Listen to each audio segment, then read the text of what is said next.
a todos, ¿no? Mi nombre es Cristian y junto con mi compañera Francesca pues vamos a presentaros el Coffee Learner de hoy, que no es otro que, bueno, como dice en el título, automatizando el desarrollo de código mediante NLP, detección de bugs o detección automática de bugs y generación de documentación. En este caso pues vamos a hablar un poco, vamos a poner en contexto el proyecto de Coder, ¿no? En el que hemos estado trabajando y el cual, bueno, todavía no ha terminado, va a terminar ahora en este año, si mal no recuerdo. Y nada, bueno, vamos a hacer una breve introducción primero al propio proyecto, ¿no? Es la mejor manera de comenzar, quizás. Bueno, el objetivo del proyecto de Coder, como bien ponéis, pues es el de proporcionar un conjunto de herramientas de software gratuito, así como una metodología relacionada que pueda ayudar en el trabajo diario de los desarrolladores de software, ¿no? Bueno, si bien es el objetivo principal, podríamos decir que, bueno, el fin último es el de aumentar aún más la productividad, quizás ya no solo de los desarrolladores de software, sino también de otros profesionales IT, como vemos ahí abajo, o que podrían ser, o bueno, o quizás otros roles que podemos encontrar dentro de un proyecto de desarrollo de software, como puede ser, por ejemplo, pues futuros maintainers o revisores del propio código. La consecución de este objetivo, pues, se llevó a cabo desarrollando y combinando diferentes técnicas, ¿no? Como las que encontramos ahí. Podríamos denominar, pues bueno, técnicas de modelado y métodos formales, que quizás algunos de vosotros conozcáis en mayor medida y que están basadas en representaciones abstractas, y también técnicas de inteligencia artificial, ¿no? En este caso técnicas de procesamiento del lenguaje natural, que hoy va a ser las que nos vamos a centrar más. Y bueno, que decir que la combinación de todas estas técnicas pues permiten o facilitan el proceso de trabajo o workflow de, como digo, todos los profesionales IT, ¿no? No solo de los propios desarrolladores de software. Y por último, pues nada, mencionar que si bien es cierto que hoy día pues existen muchísimos lenguajes de programación con los que trabajar, el proyecto solamente se focalizó en 3 de ellos, que, bueno, podríamos decir que son de los 3 históricamente quizás más utilizados, como pueden ser, pues, C, C++ y Java. Bueno, en esta imagen vemos un poco un resumen, o bueno, en gran medida un resumen de lo que vino a ser el proyecto, sobre todo de las herramientas desarrolladas en el mismo, ¿no? Algunas de ellas ya las comentamos en la anterior diapositiva. También vemos un poco, bueno, las entradas a cada una de las herramientas, así como sus respectivas salidas y, bueno, un breve resumen que podemos ver sobre cada una de ellas un poco más arriba. Como vemos, todas ellas se encontrarían englobadas dentro de lo que llamamos PKM o Persistent Knowledge Monitor, que vendría a ser algo así como una base de datos o un repositorio sobre un proyecto concreto con el que todos los roles o todas las personas que trabajan en un proyecto de desarrollo de software podrían conectarse y, bueno, utilizar todas estas herramientas y cada una de ellas. Como decía, bueno, nosotros hoy nos vamos a centrar solo en una de ellas, que es la que podemos encontrar ahí marcada en naranja, que es la de análisis NLP, que es el trabajo que se desarrolló por parte nuestra, ¿no? Por parte de Trilogy. Bueno, aquí podemos ver también de forma resumida nuestro papel en Decoder, que, como digo, pues bueno, era desarrollar una herramienta de NLP. En concreto, bueno, desarrollar una herramienta de soporte que tuviera como input pues los datos informales relacionados con el código en bruto o incluso el código en bruto, y que diera resultado de la que se obtuviera una documentación formal, ¿no? Cuando hablamos de documentación formal, hablamos de una documentación de la que se pueda extraer una información útil para todos los usuarios, como digo, pues ya no solo para los propios desarrolladores de código, sino para, por ejemplo, futuros maintainers o revisores de código, etcétera. Por poner un ejemplo de esta información útil, pues cuántas veces nos ha pasado que, bueno, que no estamos en un proyecto y, bueno, se nos pone al final a trabajar en él y no estamos muy familiarizados con el código, ¿no? Esta información útil pues nos ayudaría en gran medida a estar familiarizado en una manera un poco más rápida de la que podría ser pues trasteando un poco de forma manual nosotros mismos. Bueno, en lugar de desarrollar una sola herramienta, perdón, se decidió realizar la implementación de 2 métodos diferentes basados en procesamiento del lenguaje natural, que son los que están en el título y los que aquí podemos ver. La primera de las herramientas de la que yo voy a hablar y os voy a presentar es la de detección automática de bugs, ¿no? Que es la que vemos ahí al principio, denominada como Variable Misuse, que ya nos hace un pequeño spoiler. Vemos que habla un poco de los bugs relacionados a variables. Y luego, bueno, mi compañera Francesca os pasará a presentar la siguiente parte de la presentación, que habla de la herramienta Code Summarization o del resumen del código.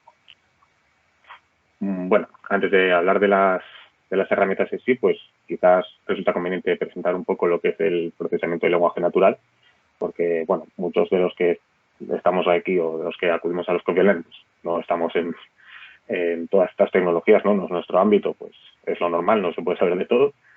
Y bueno, vamos a presentarlo de manera muy breve, aunque bueno, ya veremos y vemos en los ejemplos que bueno, es una cosa que hoy día se utiliza para casi todo. Bueno, ¿qué es el NLP? El procesamiento del lenguaje natural, como pone ahí, pues es el área de estudio centrada en cómo los ordenadores entienden, interpretan y procesan el lenguaje humano. Es un campo complejo en el que entran en juego distintas disciplinas como la inteligencia artificial, el Big Data o, mejor dicho, el consumo masivo de datos y también la lingüística aplicada. Decir que, bueno, que normalmente el procesamiento del lenguaje natural pues, se aplica a textos, ¿no? Textos como párrafos o textos largos, eso da igual. Sin embargo, nosotros, como ya hemos venido diciendo y vamos a mostrar, pues lo utilizamos sobre código en bruto. Como digo, pues el NLP está presente en muchas de las aplicaciones con las que nos encontramos hoy día. Aquí vemos unos ejemplos, ¿no? El primero de ellos, los asistentes virtuales o chatbots, con los que en gran medida tenemos que lidiar cuando tenemos algún problema con algún tipo de servicio, ¿no? Se me viene en mente pues cualquier empresa de telecomunicaciones. También la traducción de textos, ¿no? Aquí podemos citar pues la herramienta de Google, el de Google Traductor. También la clasificación de textos. Aquí también podríamos enmarcar pues el resumen de textos, quizás. También vemos el análisis de sentimientos, que es muy utilizado en las redes sociales, ¿no? Sobre todo en Twitter, para conocer pues la opinión de las personas en según qué temas y, bueno, un largo etcétera. Bueno, aquí vamos a presentar brevemente los datos con los que trabajamos para implementar las dos herramientas, que como vemos se trataba de 4 casos de usos distintos, los cuales bueno, fueron proporcionados por distintos socios dentro del proyecto de Coder y que hacen alusión o corresponden a proyectos de esos propios socios, ¿no? Proyectos que realizaron en su día esos socios y que, como vemos, pues estaban escritos en diferentes lenguajes de programación, los cuales eran objeto de estudio del proyecto. 2 apuntes que realizar aquí, y es que, bueno, en lugar de trabajar con estos 4 casos de uso distintos, realizar 4 modelos, pues decidimos realizar una fusión por lenguaje de programación de todos ellos, ¿no? Así que, bueno, de ahora en adelante, pues podremos hablar de modelos para Java, en el que se trabajó con los datos provenientes de los casos de usos de Java y MyTypeScript, y de C++, ¿no? Donde se fusionaron o se juntaron los datos de OpenCV y Rails. Y, bueno, por último, mencionar la necesidad que tuvimos de aumentar el número de datos, especialmente en el caso como digo, del modelo C y C++, puesto que ya vemos que hay una gran diferencia respecto a los otros casos de uso, ¿no? Y lo cual puede resultar o puede acarrear en unos malos resultados tras el entrenamiento de las herramientas. Bueno, vamos a comenzar ahora hablando de la primera de las herramientas, como les digo, la de la detección automática de variables. En este caso se denominó variable disuse porque hacía referencia al uso incorrecto de variables, ¿no? Como digo, pues el uso incorrecto de variables ocurre cuando una o más variables son usadas de manera errónea o de manera confusa dentro de un archivo o fragmento de código. En concreto, nosotros trabajamos sobre un tipo de bug de variable, ¿no? Que es como podemos ver ahí en negrita, var misuse bug. Y, bueno, es un error que existe cuando en un programa dado o en un fragmento de programa dado, una variable, una ubicación específica, es distinta de la variable que sería correcta.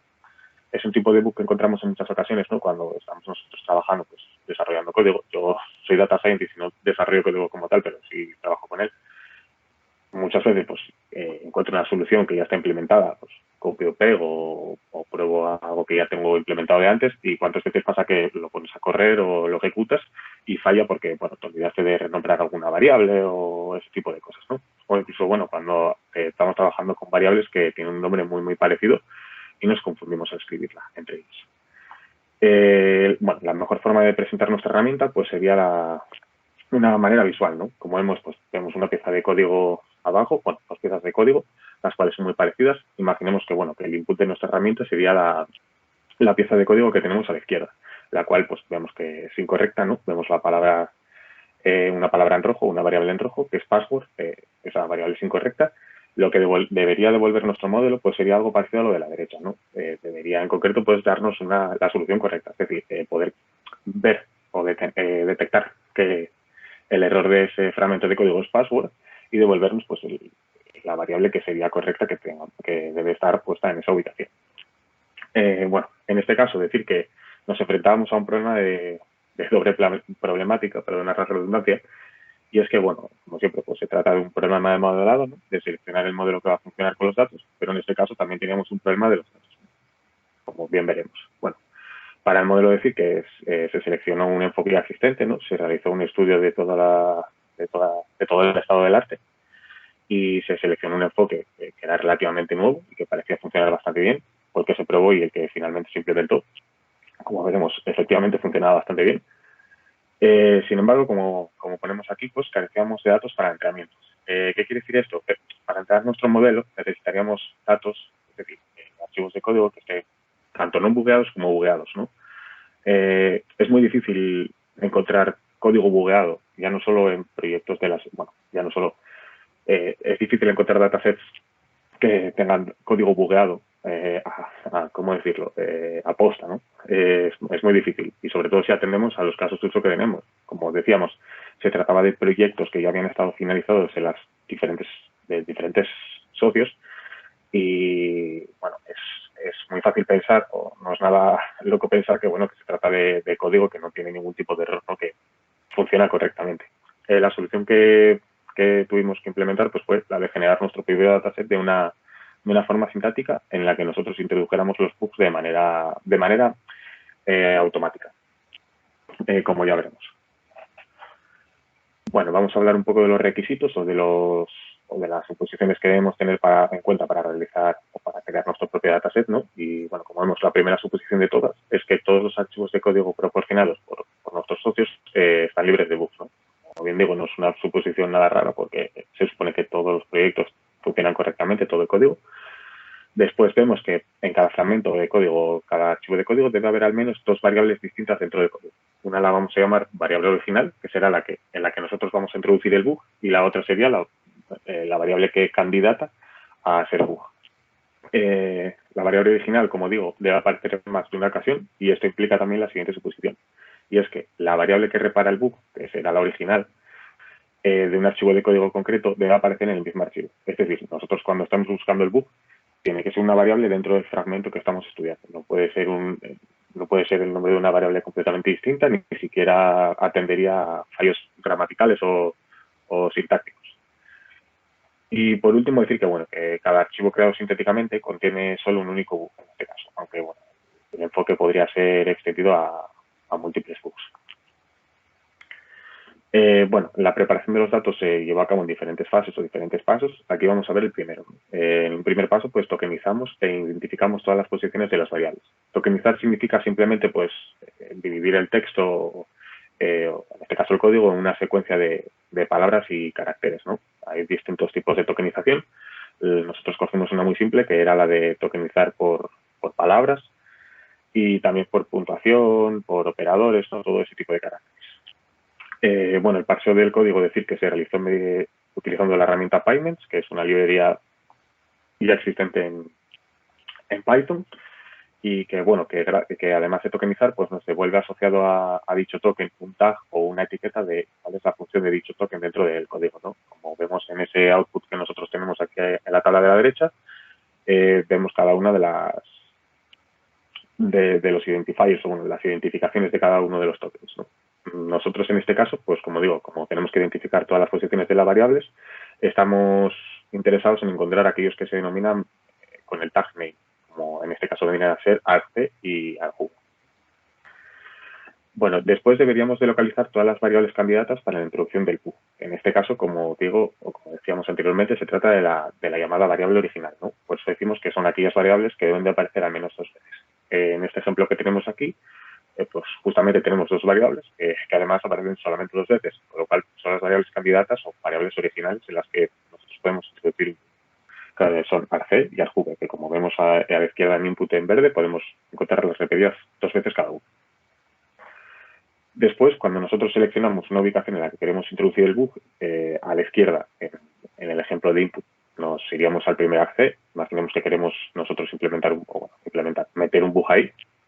Deberíamos seleccionar una variable para reemplazar esa variable original. En este caso, bueno, la selección es aleatoria y decimos que todas las variables candidatas a ser introducidas como bug o a reemplazar la variable original son todas las demás existentes dentro del fragmento de código.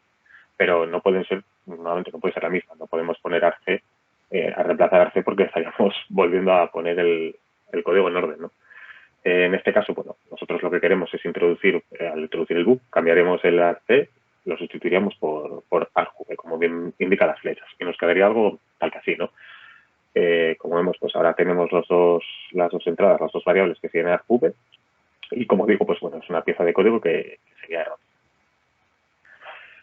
Bueno, como bien por aquí, se trata de una generación de bugs automática. ¿Qué quiere decir eso? Quiere decir que nosotros iteramos sobre todas las ubicaciones de las variables repetidas, de las variables candidatas a introducir bug, ¿no? En este caso, como decíamos, teníamos dos variables, las cuales se repiten dos veces dentro de este fragmento de código, con lo cual, cuando una vez hagamos el cambio en todas las posiciones de esas variables originales, tendríamos como output pues 4 archivos bugueados, archivos de código bugueados distintos, ¿no? Como bien vemos en los outputs a la derecha. Bueno, sin embargo, aquí está la problemática de tener que trabajar con un dataset que contenga tanto archivos de código bugueados como no bugueados, ¿no? Si nosotros estamos creando 4 archivos bugueados por cada, en este caso, 4 archivos bugueados por cada archivo original, estaríamos dándole al modelo demasiados archivos bugueados, ¿no? No estaríamos dándole muchas opciones de saber cuáles son aquellos archivos que no tienen bug. Entonces, bueno, ¿cómo solventar este problema? Nosotros decidimos que por cada archivo erróneo generado, pues se incluyese una copia del archivo original para asegurar ese balance de 50-50 entre los programas con bug y no bug. Entonces, cuando nosotros queramos incluir estos archivos bugueados dentro del conjunto de entrenamiento, de validación y de test, pues lo que haríamos sería replicar tantos archivos originales como programas bugueados hayamos creado. Y bueno, para terminar, al final pues esto se trata de un problema en el que tenemos que encontrar la localización y la reparación de la localización o la detección del bug, así como también la variable que repara dicho bug. Tendremos que añadir las correspondientes etiquetas, ¿no? En este caso trabajamos con dos vectores diferentes. Location, como bien pone ahí, es el que marca la posición de un toque o de una variable considerada como bug, y repair, que es el que señala todas las apariciones de la variable que repara dicho bug. Es decir que, bueno, que se trata de vectores binarios, es decir, solo toman valores 0 y 1. En este caso, location tomará el valor 0 en caso de que dicha variable o dicho toque no sea el bug, mientras que será un 1 para el caso en el que, para la variable en el caso que sí sea bug. Y para el caso de repair, pues lo mismo, no se repetiría, sería 0 en caso de que dicha variable no reparase el bug existente y sería 1 para el caso de que la variable sí repare el bug existente. Bueno, destacar aquí que el location, cuando trabajamos con archivos originales, el location no es únicamente solo ceros, el vector, ¿no? Cuando no existe bug. Como bien vemos aquí, vemos un input, un fragmento de código el cual no contiene error ninguno, y como vemos en el output, en el vector location, si nos fijamos en la primera fila, veríamos que es un 1, ¿no? Y que el tag de ese token asociado pues ni siquiera es una variable porque no es un name. Decir que, bueno, que nosotros, esta herramienta también funciona para ayudarnos a clasificar, ya no solo para detectar y corregir el bug, sino también para clasificar el archivo como bug o no bug. Entonces, bueno, para poder clasificar el archivo como no bug, se decide pues coger la primera posición, el primer token, y poner un 1 en ese vector de location para identificar dicho archivo como no bug. Aquí estamos mostrando el otro caso, que sería el caso de un archivo que sí contuviera un bug, en el que hemos cambiado el primer arg, si recordamos antes, por argv, y ahora sí vemos como los vectores de localización y de repair pues serían todos ceros en los casos en los que no contiene bug y un 1 en el caso en el que contiene bug y en el de la variable que lo repara. Decir que, bueno, que este proceso pues terminó con la creación de dos conjuntos distintos de datos, ¿no? Uno para el caso de uso de Java y otro para el caso de uso de C++. Y bueno, aquí también podemos hacer un par de apuntes, ¿no? Decirlo, bueno, ya lo dijimos al principio, pero en este caso, bueno, decir que nosotros, o bueno, pues para esta herramienta hubo un aumento de datos, un aumento del número de archivos de código para el caso de C++, que se realizó, pues bueno, atendiendo a una búsqueda dentro de GitHub. Además, bueno, tuvimos la suerte de que una primera tokenización de todos estos archivos demostraron que eran demasiado largos, ¿no? Que se podían separar en pequeños fragmentos, en métodos más pequeños. Entonces, se decidió sencillamente extraer cada método y trabajar con ellos directamente, en lugar de con todo el archivo completo. Entonces, bueno, finalmente decir que este conjunto se incrementó en 1.618 archivos más. Esta pequeña tabla pues mostraría los diferentes casos de uso con los que trabajamos, ¿no? Los dos grandes casos de uso con los que trabajábamos. ahí podemos ver el número de archivos originales con los que trabajamos para generar los archivos que vemos a la derecha, ¿no? Decir que, bueno, que esos no son los conjuntos totales con los que nosotros trabajamos para los modelos, en este caso para el modelo, porque, como bien decía, bueno, estos son los archivos bug generados, pero recordar que por cada archivo bug generado pues hay que incluir una copia de cada uno de los archivos originales, ¿no? Entonces, en este caso, para Java no tendríamos 54.000, más de 54.000 archivos solo para entrenar, validar y testear, sino que en su caso tendríamos 108.000, ¿no? Y para el caso de C++, pues lo mismo. Bueno, hablando un poco del modelo, de la arquitectura que utilizamos, es decir, bueno, simplemente utilizamos una arquitectura encoder decoder, que es muy utilizada sobre todo cuando se trabaja con inputs o con entradas que son secuencias. En este caso, pues recordar que trabajamos con un input que es la secuencia de los tokens, ¿no? Y bueno, nada, simplemente decir que en la parte del encoder pues utilizamos una red neuronal recurrente, la LSTM, los Short-Term Memory, y que después en la parte del decoder utilizamos así pues, dos pointer networks, ¿no? Que para localizar tanto el bug como la variable reparador. Estas pointer networks, para quien no las conozca, pues simplemente decir que se trata de dos punteros que básicamente podrían estar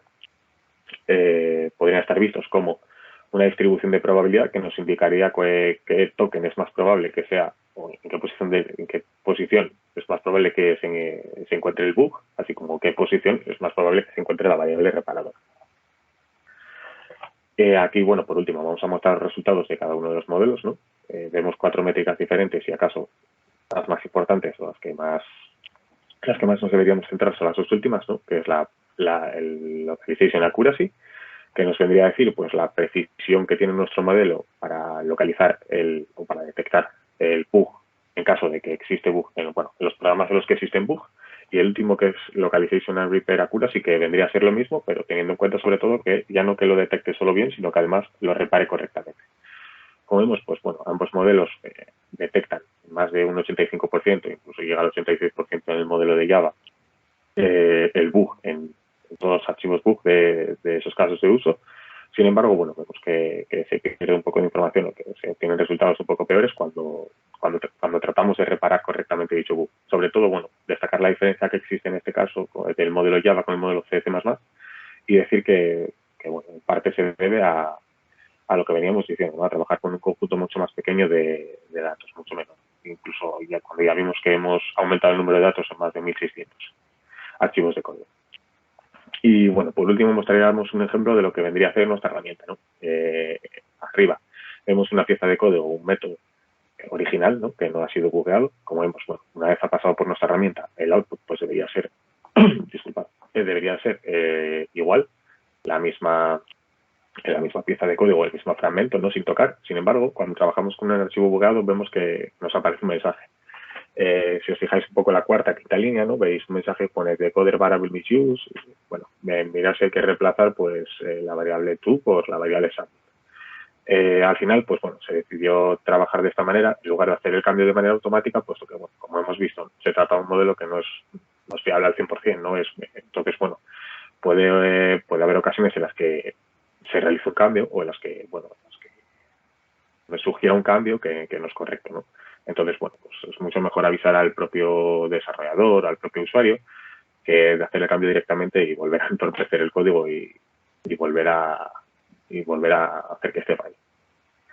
Y bueno, ahora os paso con mi compañera Francesca, que como ya dije anteriormente, es quien va a presentar la otra herramienta de la que hablamos. Bueno, buenos días a todos. Yo voy a hablaros del segundo modelo que desarrollamos en Decoder, que es un modelo para resumen de código automático y que también funciona para lenguajes Java, C y C++. Y también funciona para métodos individuales como para conjunto de métodos. Y estos modelos entrenados están integrados mediante una API en el Persistent Knowledge Monitor central que mencionó antes Cristian, y en forma de una herramienta que extrae métodos de ficheros de código e inserta al principio de cada uno de ellos una descripción sobre su funcionalidad en inglés. Vale. ¿Tengo que pasarlo yo? Ah, vale. Entonces, los datos utilizados para el entrenamiento son los que presentó antes Cristian, relativos a los casos de uso de decoder, y también, bueno, extraímos datos aumentados de base de datos open source. Concretamente, extraímos unas 300.000 observaciones para Java desde el dataset DeepCom, mientras que para el modelo INSEE y C++ extraímos unas 250.000 observaciones para cada lenguaje de la base de datos Commons en Code Corpus. Vale. Vale, empezando a hablar de los detalles técnicos, empezamos con el preprocesado del código. Aquí también se aplicó esa misma herramienta, Pygments, para tokenizar el código en unidades de interés, como puedan ser keywords, identifiers, operators, etc. Y bueno, vemos aquí en la tabla un ejemplo de cómo quedaría el código tokenizado con esta herramienta.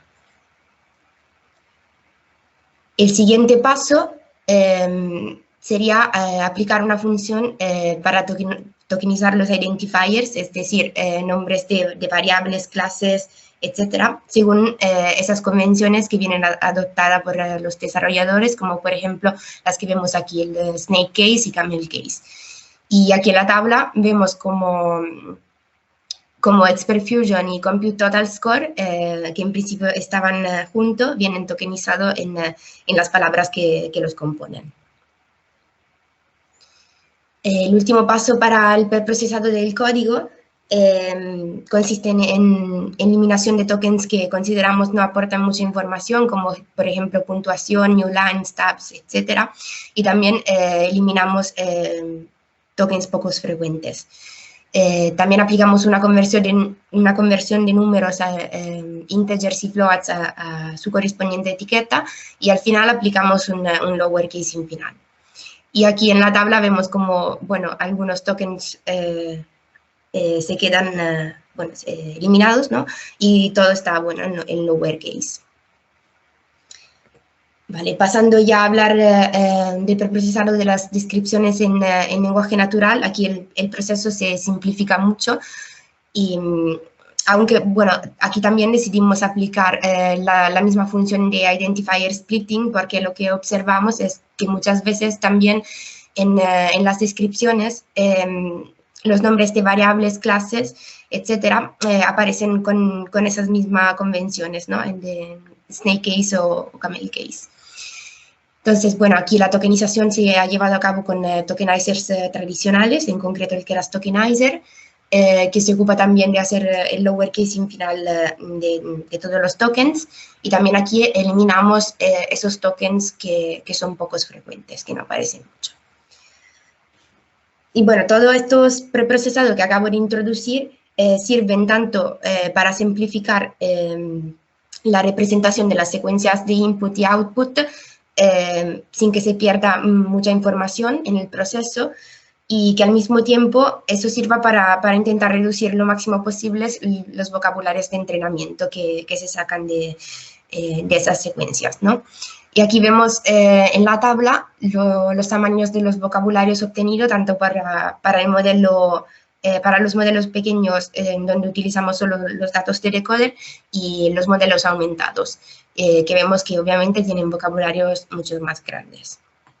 Y como último, hay algunos steps finales para hacer, como por ejemplo añadir una etiqueta de unknown para tokens desconocidos, que es muy útil en inferencia cuando el modelo se encuentre con palabras que nunca había visto antes. Y también se establece una longitud máxima para el texto, y se cortan las secuencias más largas y se añaden 0 a las más cortas para que alcance esa longitud máxima. Y también se incluyen unos stats y end token para señalizar el principio y el final de las descripciones. Bueno, el modelo que hemos adoptado finalmente para esta tarea de resumen de código es un transformer, y Este tipo de modelos se han convertido en los últimos años en state of the art para muchísimas tareas de NLP, como pueden ser traducción automática entre idiomas y generación de texto. Y en particular sustituyendo a esas arquitecturas recurrentes tradicionales, debido también a su capacidad de aprender dependencias de largo alcance sin tener que asumir una relación temporal, ¿no? Y también otro gran beneficio que proporcionan los transformers es en términos de escalabilidad, porque tienen capacidades de computación en paralelo. Y quizás la característica más relevante de este tipo de modelo es el mecanismo de atención que viene aplicado tanto en el encoder, en las secuencias de inputs, y en el decoder con las secuencias de outputs, pero también viene aplicado entre las secuencias que salen del encoder y entran en el decoder. Y la peculiaridad de este mecanismo es que se trata de un mecanismo de atención multicabeza que permite dividir las secuencias, realizar esos cálculos separadamente sobre ellas y luego juntar todos los resultados. Vale. Bueno, en esta slide tenemos algunos detalles del entrenamiento y de la optimización de hiperparámetros, y aunque no voy a entrar, no entrar en los detalles, simplemente mencionar que el entrenamiento se ha realizado con TensorFlow y que la optimización de hiperparámetros se realizó con la librería HyperOpt. Vale, aquí empezamos ya a hablar de métricas de evaluación para nuestro modelo de resumen de código, y estas métricas, derivan de dos ámbitos distintos. Las métricas Blue, que se usan mucho en tareas de Machine Translation, de traducciones entre idiomas, mientras que las métricas Rouge suelen utilizarse para evaluar en tareas de resumen de texto. Y de las múltiples versiones que existen para estas métricas, en concreto hemos utilizado el Sentence Level Blue Score en su versión de 4 n-grams, y eso significa que se buscan hasta un conjunto de 4 palabras que aparecen tanto en las descripciones originales como en la generada por los modelos. También viene aplicada una función de suavización para evitar grandes penalizaciones para aquellas secuencias que no llegan a alcanzar esos 4 tokens y que aparecían bastante en nuestro conjunto de entrenamiento. También utilizamos el Corpus Level Blue Score en su versión de 4 n-grams, que es una métrica que está ponderada según la longitud de esas descripciones. Utilizamos el Sacred Blue, que utiliza su preprocesado interno para intentar reducir el impacto que puedan tener diferentes técnicas de preprocesado a la hora de evaluar modelos. Y de las métricas Rouge elegimos el Rouge L, que identifica las secuencias más largas de esos n-grams que coexisten entre descripción original y generada por los modelos. Y sin embargo, estas métricas se basan estrictamente en las secuencias de n-grams, y sin poder tener en cuenta el significado de una oración o valorar comportamientos positivos de los modelos, como por ejemplo capacidad de parafrasear, ampliar y cortar las descripciones originales sin que eso afecte mucho a su significado, y respetando muchas veces también las reglas gramaticales del inglés. Entonces, para estos motivos, es oportuno realizar también un análisis cualitativo de las descripciones generadas para poder realmente evaluar la bondad de estos modelos entrenados. Porque efectivamente no siempre una buena métrica se corresponde con una buena descripción y viceversa. En esta primera tabla ya vemos los resultados obtenidos. Aquí están presentados los modelos de 6 y más, y se aprecia una diferencia entre modelos desarrollados sobre datos de decoder y datos aumentados, sobre todo a nivel de métrica Blue. Y aunque el modelo aumentado tenga peor métrica, consideramos realmente que tiene mucha más capacidad de generalización y que funcione mejor en nuevos escenarios, ¿no? En inferencia. Y pasando a la siguiente tabla, vemos los resultados en Java, y aquí la diferencia entre los dos modelos es todavía más pronunciada, especialmente para la métrica Blue. Y como podemos ver también en la tabla anterior, aquí las performances son mucho más parecidas entre validation y test set, y eso sugiere que, bueno, que el modelo aumentado pueda tener realmente más capacidad de generalización, mientras que los modelos entrenados sobre los datos de los casos de usos únicamente puedan estar más sesgados debido al tamaño reducido, ¿no?, de los datos de entrenamiento. Entonces, finalmente consideramos que estos modelos aumentados aportan más capacidad para realizar esta tarea de resumen de código. Y a continuación vemos algunos ejemplos de cada uno de los modelos. Estas descripciones han sido generadas con los modelos aumentados y sobre métodos que no pertenecen a ninguno de los sets de entrenamiento y evaluación. En este primer ejemplo en C++, vemos que el modelo es capaz de entender que la función está comprobando si un elemento de data es igual a 0. Entonces, bueno, la descripción es correcta y identifica efectivamente una función booleana. El siguiente ejemplo, vemos que el modelo es capaz de entender que se está realizando una normalización de una sparse matrix, aunque, bueno, no llega a reflejar el error que pueda surgir en el caso de que se pida una normalización que no entre en lo establecido. Entonces, bueno, aquí la descripción sería, digamos, parcial, pero igualmente centrada sobre la verdadera funcionalidad del método. Pasando a los ejemplos en Java, vemos aquí también una descripción bastante correcta, aunque le falte confirmation a ese tipo de email que ha sido enviado al host según esa descripción. Entonces, bueno, también aquí vemos una descripción más o menos bien sacada. Y en el último ejemplo, vemos una de las características que mencionaba antes, porque, por ejemplo, la descripción original sería simplemente generar un código QR para el usuario, mientras que aquí el modelo está añadiéndole también al final basado sobre los parámetros dados. Y aunque, bueno, aquí sería solo un parámetro realmente, el username, digamos que este ejemplo se quedaría con una métrica muy baja según las secuencias de tokens que aparecen, pero realmente, bueno, está sacando una descripción que tiene sentido sobre este método, ¿no?